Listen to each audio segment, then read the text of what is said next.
Powered paragliding, also known as paramotoring, is a form of ultralight aviation where the pilot wears a motor on his or her back which provides enough thrust to take off using an adaptive paraglider or paramotor wing. It can be launched in still air and on level ground by the pilot alone. No assistance is required. In many countries, including the United States, powered paragliding is minimally regulated and requires no license. The ability to fly both low and slow safely, the open fuel, the minimal equipment and maintenance costs, and the portability are claimed to be this type of flying's greatest merits. Powered paragliders usually fly between 15 and 50 miles per hour at altitudes from foot dragging on the water up to 24,000 plus ft, although most flying is done under 500 feet AGL. Due to the paramotor's slow forward speed, it must not be flown in conditions of high wind, turbulence, or intense thermal activity. The paramotor, weighing from 45 to 90 pounds, is supported by the pilot during takeoff. After a brief run, the wing lifts the motor and its harnessed pilot off the ground. After takeoff, the pilot gets into the seat and sits suspended beneath the inflated paraglider wing. Control is available using brake toggles for roll and a handheld throttle for pitch. Prices for a complete new package vary from approximately $5,000 United States dollars to $13,000 United States dollars.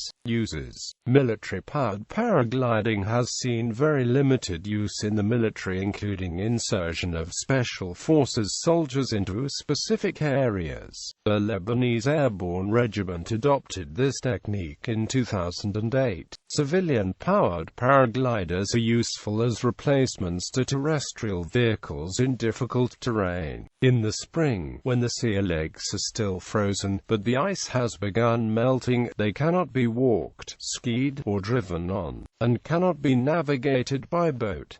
Hydrocopters, hovercraft, and aircraft are the only ways to travel in such conditions. Furthermore, if the landscape is fractured by small and shallow lakes and bays, as in swamplands, it may be difficult to navigate even in good conditions. Observation and counting of protected species, e.g., Siamese ringed seal, in such conditions has been conducted using a powered paraglider. Another use that has been demonstrated is the herding of reindeer. Although the tundra is open terrain, there are no roads and the terrain is still uneven. A powered parachute can be used instead of a snowmobile or a motorcycle. Safety and regulations. Research estimates that the activity is slightly safer than riding motorcycles and more dangerous than riding in cars. The most likely cause of serious injury is body contact with a spinning propeller. The next most likely cause of injury is flying into something other than the landing zone. Some pilots carry a reserve parachute designed to open in as little as 50 feet. The most likely cause of fatality is drowning. The lack of established design criteria for these aircraft led the British Air Accidents Investigation Branch to conclude in 2007 that only when precise reserve factors have been established for individual harness-wing combinations carrying realistic suspended masses, at load factors appropriate to the maneuvers to be carried out, can these aircraft be considered to be structurally safe. Noise-powered paragliding can be noisy, depending on equipment flown and distance from the observer, and present a nuisance to people on the ground. This is one reason why flying activities get restricted from flying sites near noise-sensitive areas. License and training. Neither a license nor specific training is required in the US, UK, or many other countries. Where there is no specific regulation, paramotor flying is tolerated provided the pilots cooperate with local officials when appropriate. In countries where specific regulation exists, such as Canada, France, Italy, and South Africa, pilots must be trained, both in flying theory and practice, by licensed instructors. Some countries that require formal certification frequently do so through non-government ultralight aviation organizations. Regardless of regulations, powered paragliding can be dangerous when practiced without proper training. For a pilot to get through most organizations' full pilot syllabus requires between 5 and 15 days, which, due to weather, may include far more calendar time. A number of techniques are employed for teaching, although most include getting the student familiar with handling the wing either on the ground, via towing at small hills, or on tandem flights.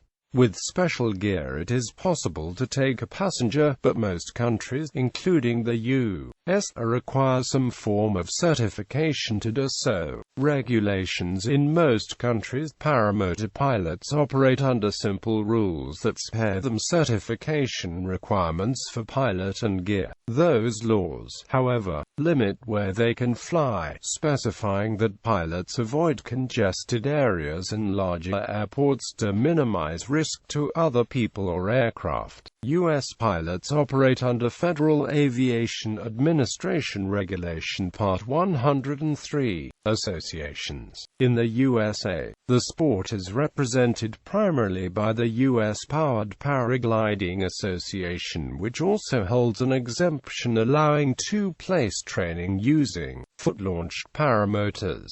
The U.S. Ultralight Association and ASC also offer some support. In Britain, the sport is officially represented by the British Hang Gliding and Paragliding Association and unofficially by the Paramotor Club. Trikes and powered parachutes, lightweight carts or trikes, can also be mounted on powered paragliders for those who prefer not to, or are unable to, foot launch. Some are permanent units. In some countries, such as the UK, the legal position of trikes is unclear. In the United States, if the aircraft meets the ultralight definitions, no license is required.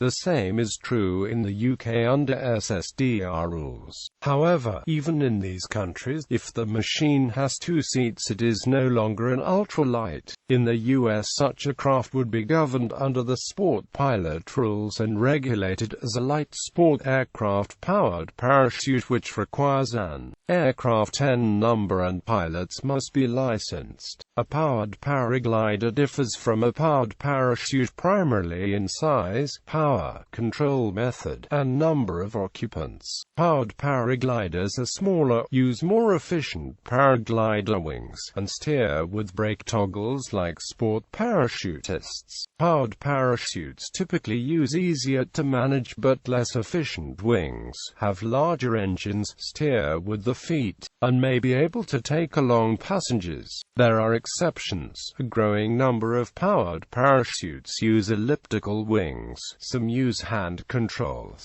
and many are light single-seat aircraft that meet FAA Part 103 requirements. World records. Determined by the FI RPF-1 category. The current world altitude record for powered paragliders is 7,589 meters. It was set by Ramon Morales Salmeron on the 19th of September 2009 while flying an advanced Sigma paraglider and a prep frame powered with an ER220 Duo engine. A highly publicized altitude record attempt was made by Bear Grylls on the 14th of May 2007 at 0933 local time over the Himalayas using a Parajet engine, invented by Gillo Cardozo, and a specifically designed reflex paraglider wing invented by Mike Campbell-Jones of Paramania. Gillo, who also flew in the attempt, had engine problems that ended his climb 300 meters short of the record. Bear went on to claim an altitude of 8,990 meters, though satisfactory evidence of this claim was not submitted to FI, and therefore it was not ratified as a world record for this aircraft class. Distance in a straight line without landing, 1,105 kilometers, set on the 23rd of April 2007 by Ramon Morales Salmeron, flying from Jerez de la Frontera, Cadiz to Lanzarote, Canary Islands with an Advance Omega-7 paraglider.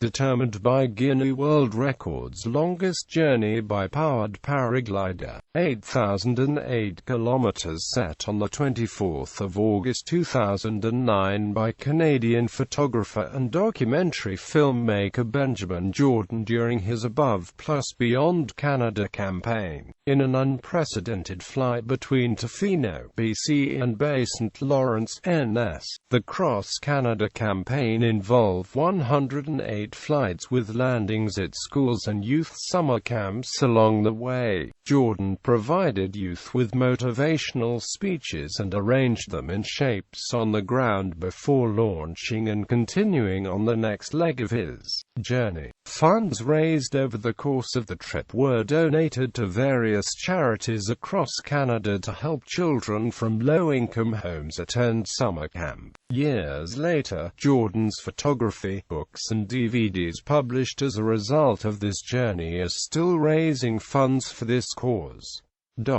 Images